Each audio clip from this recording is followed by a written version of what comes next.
name is Christina Ballance Hicks. I am a native of Hatteras Village, and I have lived there all of my life until I came to Raleigh to pursue a college education in veterinary medicine. After I graduate on May 15th of this year, I hope to return home to Hatteras Village to work and to live. My family roots run deep on the Outer Banks, tracing back to the early 1800s, including lightkeepers and fishermen. Life in my village, both recreational and business, revolves around the seashore. The inability to access the seashore would have significant socioeconomic impact on both my village and life within my village. The National Park Service states in the DEIS on page 136 of the prohibition of pets in the Cape Hatteras National Seashore during bird breeding season, including in front of the villages. I disagree with this. The Cape Hatteras National Seashore also includes beaches, campgrounds, soundfront, foot trails, park-maintained roads, and the lighthouse.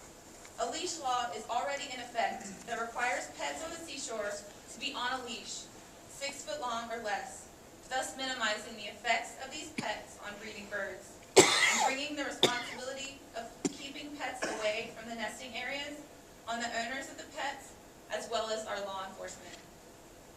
On pages 121 through 127, the DEIS states information about the buffer zones or closures of the seashore due to breeding, nesting, and unfledged chicks of birds that are endangered, as well as birds that are not endangered.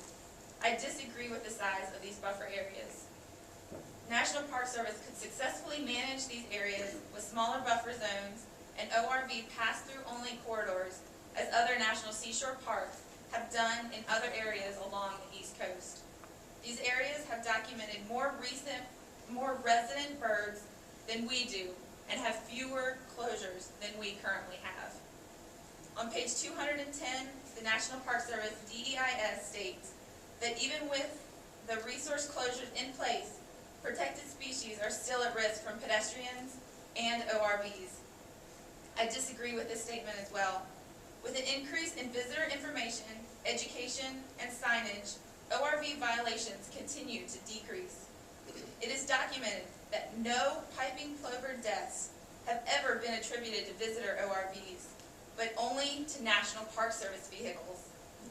Pedestrian violations are much more significant than ORV violations.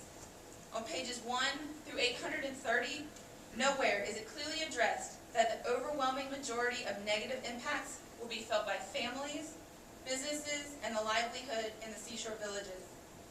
Please take into consideration the lives of the locals when deciding the fates of our beaches.